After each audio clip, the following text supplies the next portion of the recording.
Business for a king, better than diamond rings.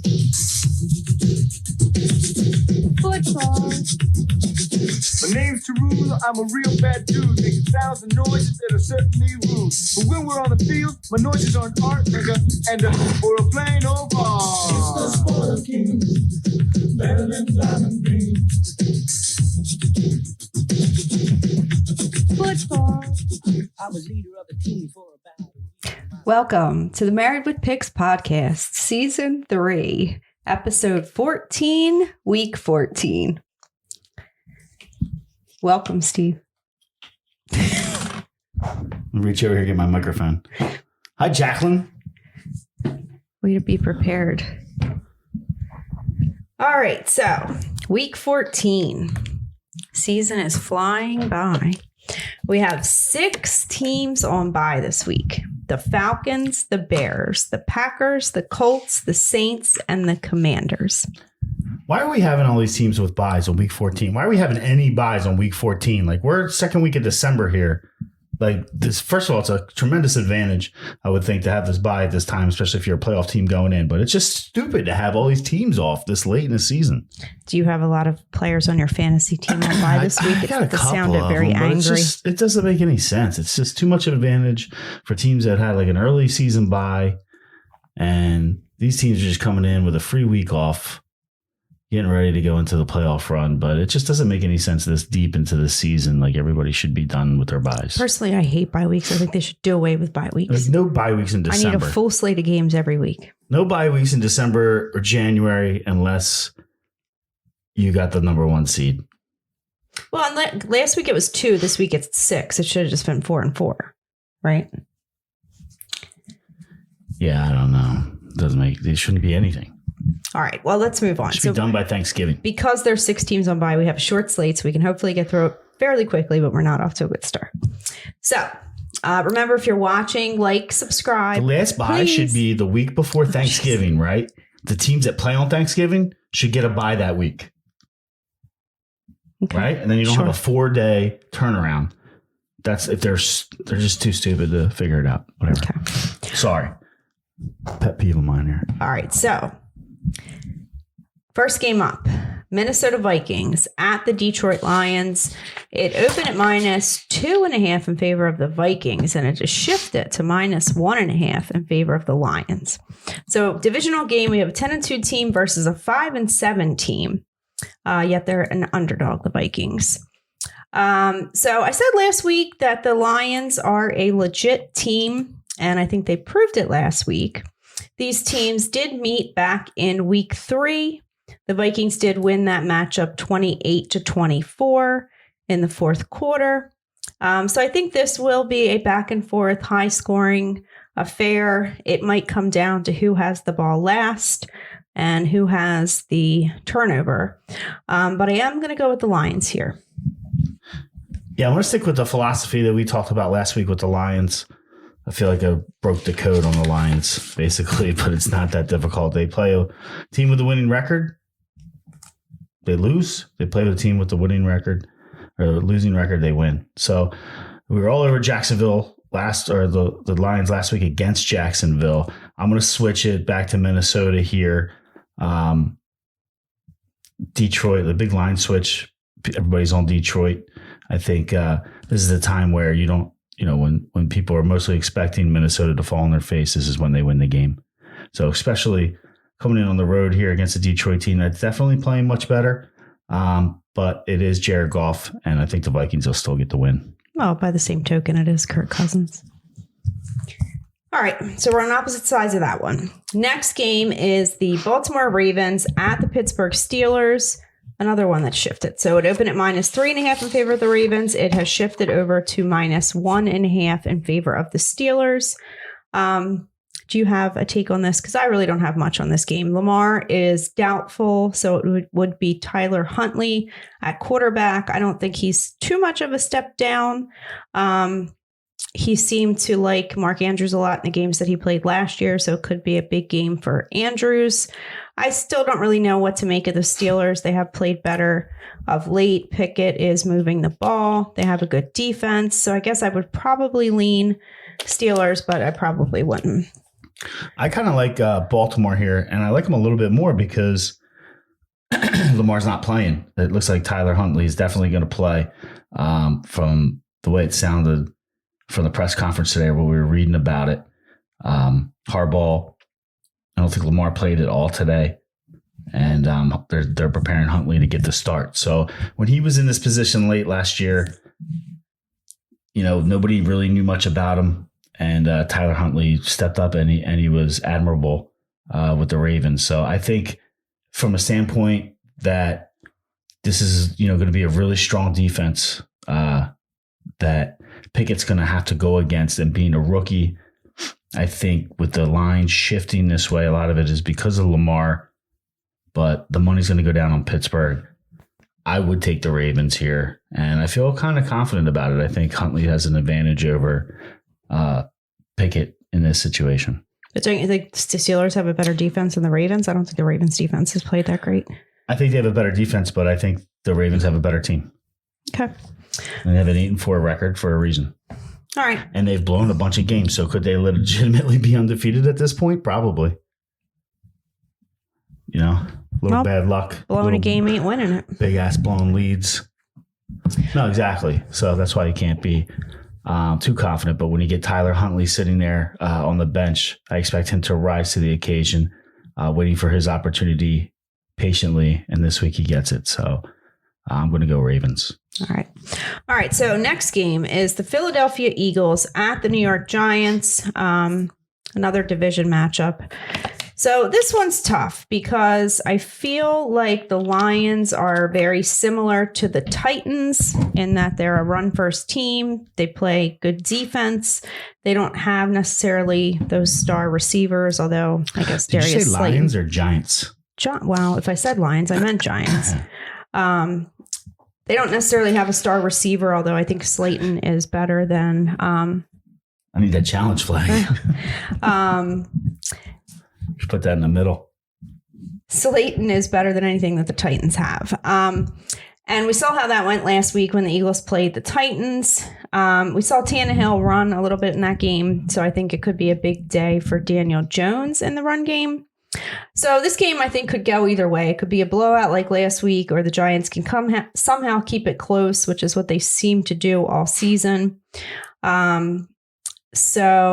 One other thing is that Saquon Barkley is questionable with a neck injury. So if he doesn't play, that might change my opinion here. I am going to take the Giants at +7. I don't feel good about it. Otherwise, maybe tease the Eagles down too, or just play the money line. Because I think the Eagles win, but I think if the Eagles came out and played the exact same defense that they played last week, like you said, and just concentrated on stopping the run, and eventually Danny Dimes will make a mistake. I think they would win this, or I think they would cover this game because it would get out of hand quickly. But I don't think they're going to take that approach. There's a game after this that's against Dallas that puts them in a position where it might be a look ahead. As hard as it is to say that the division game against the Giants is a look ahead week, they're more have the Cowboys circled on their calendar for this year based off of the standings. So I'm a little concerned that they're going to come out and try to play a little bit of a different defense, a little more vanilla. And not that they're going to lose the game, but the line's at 7 now.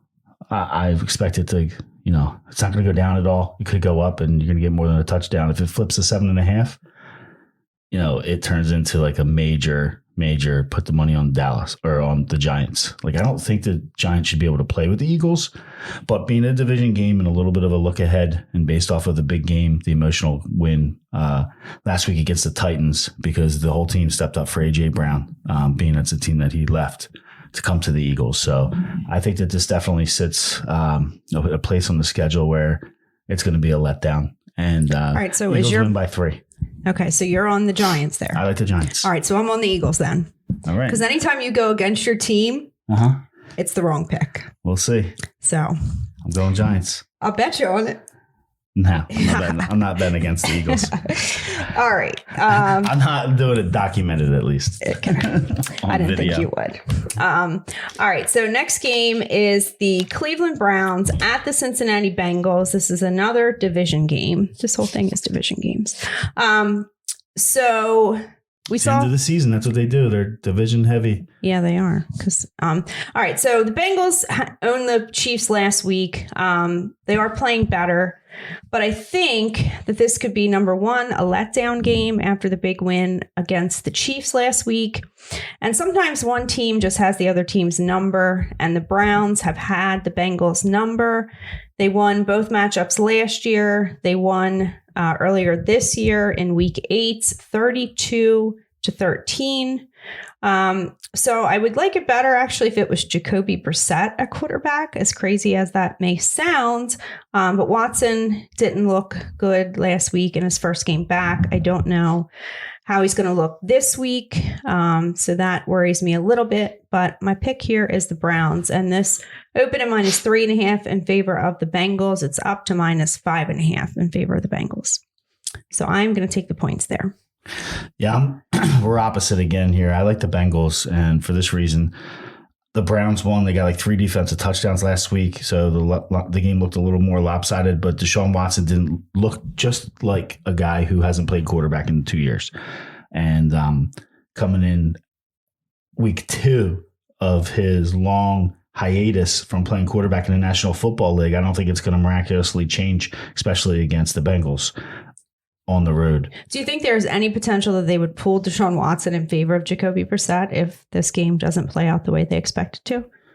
I don't think so. You're paying a guy $250 million. He's going to start. Yeah. All right. So they've been waiting forever to get him in the game. They're definitely not going to pull him unless he gets hurt.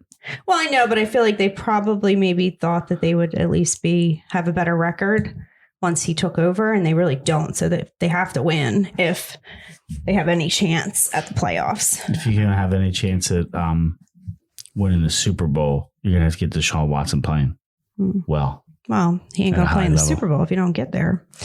Yeah. But all right. What are you going to do? Play Brissett, have them rally around Brissett, get into the playoffs with Brissett, and then start Watson? It was just a question. I don't think they would do it. I don't think they can because of the circumstances. They're not. All right. So next game is the Jacksonville Jaguars at the Tennessee Titans. It's at -3.5 in favor of the Titans. This is also a division game. Titans have dominated this matchup in the last 5 years. They are 9-1. Derrick Henry has had some monster games against the Jags. Last year, he only played one of the matchups. He had 130 yards, 3 touchdowns. It was also the Jaguars where he had his big 99-yard run, which I still like to watch the highlight of that every now and then. Trevor Lawrence is questionable with a toe. It sounds like he will play. Tennessee will be without their top wideout, Treylon Burks, because you Eagles took him out last week. So this is a big game for Jacksonville. If they can win this game, they face the Titans again later in the season. So it could put them back into contention if they win this. But I think history tells me that the Titans will win. And I don't like the hook, but I like the Titans. Well, the Titans owner put everybody in that franchise on notice last week or this week when he fired John Robinson Jr., the general manager of Tennessee. And rumor is the Eagles fans were giving the owners, they found out where the owners were sitting and were extremely thankful to the owners for allowing A.J. Brown to come to the Eagles in an offseason trade, and I don't think the owner liked it too much. Anyway, 2 days later, they fired the general manager who pulled the trigger on that trade. So you know that everybody's on notice, and I think you're going to get a valiant effort from the Tennessee Titans. They lost 2 in a row. They kind of got embarrassed last week, and a lot of times when that happens, the team's good, they come back with authority the next week, and I think that's exactly what's going to happen. I agree with you. I think the trend will continue. The hook does not scare me. I think this is a 7-point game. So if it stays under 7, I'm in. All right. So we're on the same side of that one. Next game is the New York Jets at the Buffalo Bills, also a division game. Jets won this matchup a few weeks ago, 20-17. That was Zach Wilson at quarterback. It will be Mike White in this game. He actually started in one of the games he started last year was against the Bills. They lost that game 45-17. He had 4 interceptions. So to me, it really comes down to how Mike White is going to fare against the Bills defense. I think it could give him trouble, but it is a lot of points in a division game. So I am going to take the Jets. The line is at -10 in favor of the Bills right now. Yeah, I mean, I like the Jets. It looks like too many points. A little back and forth on this one. Too many points with Mike White there. I know that was kind of waiting last week to see what he was going to do, and they did not cover against Minnesota. Did not cover, but they should have. But they had like 8 chances in the red zone. Ridiculous. Yeah, and let's not forget that when they were at like a 1-yard line. Yeah, and they couldn't punch it in. And this is the team that already beat Buffalo earlier in the season at home. So I think they can go on the road and definitely keep it tight. The division game, take the points. Roll with the Jets. I think you'll know early in this game which way it's going to go. Like if he comes out and he throws a pick off the bat, then you know you're in trouble. But maybe I could easily see this being a backdoor. You know, late cover. It could be, which would be fine. It's all about the end of the game, not what happens during the middle of it, right? All right, so same side of that one. Next game is the Houston Texans at the Dallas Cowboys. Open at -14.5 in favor of the Cowboys. It's up to -17.5. And I was almost prepared to take the Cowboys when I thought it was going to be Kyle Allen, but they are putting Davis Mills back in at quarterback. The Browns had 2 defensive scores last week against the Texans. We saw Dallas with a defensive score last week against the Colts, and they absolutely ran up that score. 5 touchdowns in the 4th quarter. I mean, I thought it was kind of tacky. Dallas? Yeah. Oh, it was a 2-point gain in the 4th quarter. Yeah, and they scored 5 touchdowns in the 4th quarter. Yeah, there's a lot of turnovers there, and they Matt Ryan did not look good. But this was a tight game going into the 4th quarter, and I think that's what everybody's forgetting, even though the score didn't indicate kind of how the game went. I just thought it was a little like gaudy. Like, isn't there some like gentlemanly like thing where you just don't do that? This isn't college football where, you run it up and you go up in the polls. So I mean, it's a lot of points. I could totally see Dallas covering it, like similar to what they did last week. Right. But I don't know. I mean, who takes a 17.5 point line? I would not take the Texans either, though. So maybe put it in a teaser, get it down to 10. I think with Davis Mills coming back after being benched for Allen for a couple of weeks, you're going to get good Davis Mills that can at least put up, 14 to 17 points. In that case, I think that gets the cover done here. I'm going to take Houston. Really? I don't think Dallas is as good as everybody thinks.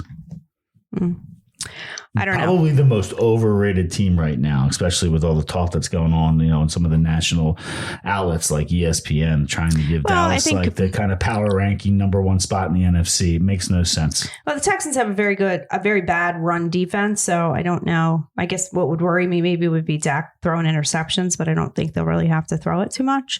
So, I mean, I could totally see the Cowboys covering it. Will I actually enter a bet at 17.5? We're going to find out. We're going to find out next week, Christmas Eve. I can't wait. But like you mentioned earlier, the Eagles do play Dallas next week, so they could be looking ahead. Oh, 2 weeks? Yeah, it's Christmas Eve. Oh, okay. Next week, Chicago, and then. Oh, well, nobody's looking ahead 2 weeks. Yeah. I just remembered that it was Christmas Eve, and that is not even that close. So, Jesus. Okay. I'm going to have to switch the pick over to the Eagles by Sunday. All right. So, next game is Kansas City Chiefs at the Denver Broncos. Open at -7.5 in favor of the Chiefs. It's up to -9.5. This is also a division game. Chiefs have owned this matchup. They have 13 straight wins against the Broncos. They have been lower scoring games, 28-24, 22-9, 22-16, and there was one 43-16. Denver does have a tough defense, but they just can't seem to score. Their last 2 games, they only put up 9 points and 10 points. So I definitely think the Chiefs win. And I would almost feel comfortable taking them up to 10 or putting them in a teaser. What you got? I'm going to buck the trend game here. I'm going to take Denver. Here's No the trend Falcons we're going this to buck. week. No Falcons are going to buy, so we can't use them. So Kansas City, 10-3 against the spread in their last 13 games against the Denver Broncos. Right? Last 13, 10-3 against the spread. We're going to buck that trend. It's going to get a loss this week. Denver, plus the points. 9.5 right now. I think we'll get up a 10, maybe 10.5 by game time. I'm going Denver. I think Russell Wilson starts to get these guys looking a little bit like an NFL offense the last couple of games of the 2022 season. Okay. Division game. Opposite sides again. I know, but it's just Denver. It's pretty bad. All right. So next game is Carolina Panthers at the Seattle Seahawks. It opened at -7 in favor of the Seahawks. It's down to -3.5. So the money is on the Panthers, 63% of the handle, 76% of the bets. We saw Seattle struggle with the Rams last week. I was surprised that they had that much trouble covering the 7-point spread on that one. Panthers do have a good defense. Seattle has all its running backs are all banged up, so I don't even know who's going to be running the ball for them.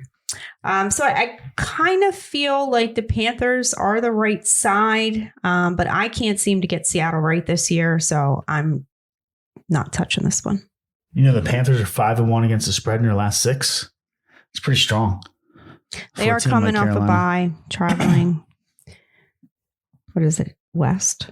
Yeah, West. Yes, that's West. I had to think about it. Seattle I is had to do west the WE from in my Carolina. head. To the left. Just like sometimes I have to go like that to figure out which is my left and which is my right. That's why I got the kids doing. Like, you put your hands up and whatever the L is, that's the left.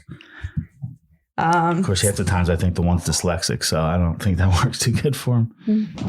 All right. Anyway, back to the game. You got a pick? I'm leaning Seattle here. It's not a strong play, but I just think the Panthers are going to roll into Seattle, and they're not going to be able to deal with that crowd on the road. So I look at it maybe staying a little bit close early because of the fact that Seattle's going to have a tough time running the ball.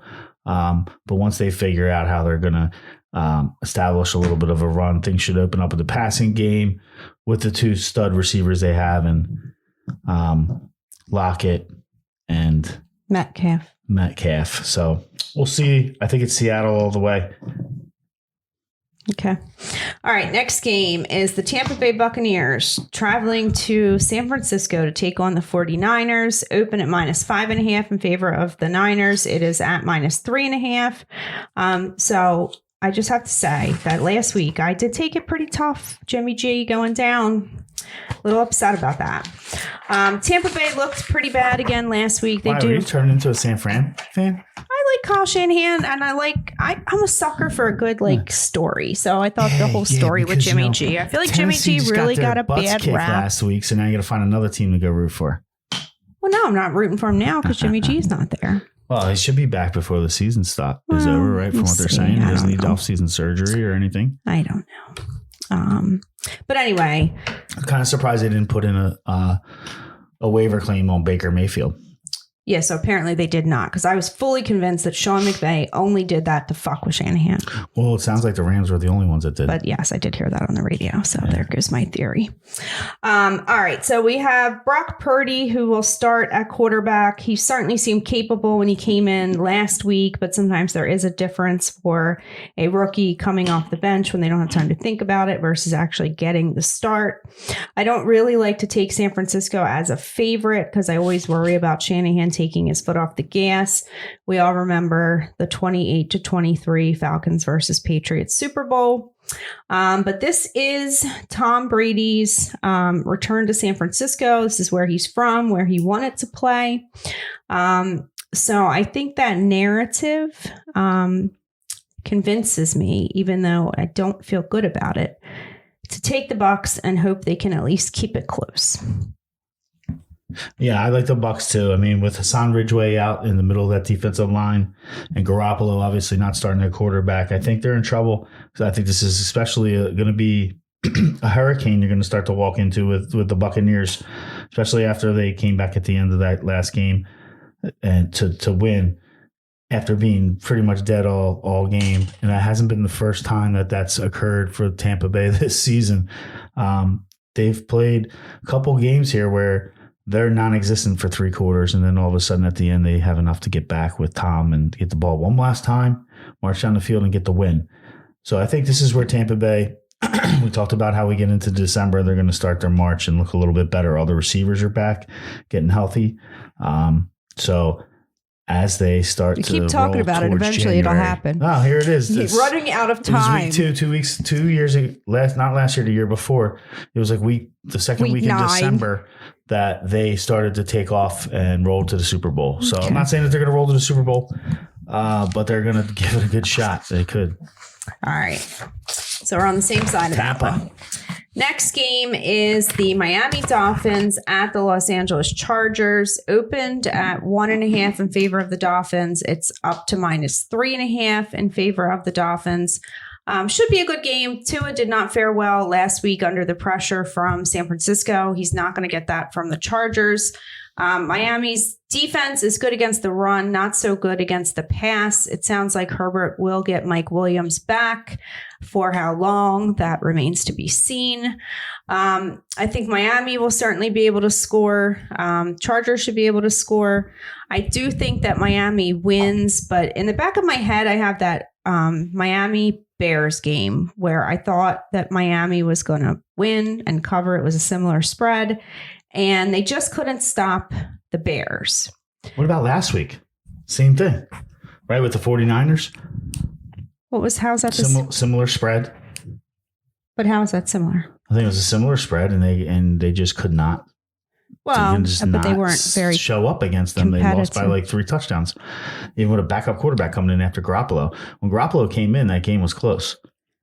Yeah, well, they had the defensive score at the end too, which screwed me because I had an alt line at like 10.5 and thought I was totally safe on that. Well, it's sounding like you were starting to go to the Chargers. Is that what you were thinking? So I think I could see Miami winning, but did they cover 3.5? I think it's going to be a back and forth game. So I think I don't like that hook. I have to take the points. Yeah, I'm with you. And it is a must-win game for the Chargers. Yep. They did lose last week. If they're going to have any shot at the playoffs, they have got to win this game. Mike Williams is back.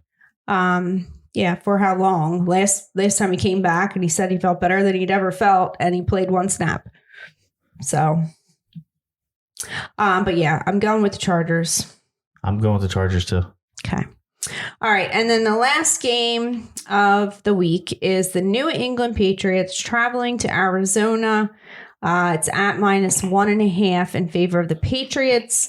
This one's kind of tough because the Patriots haven't really looked good the last few weeks.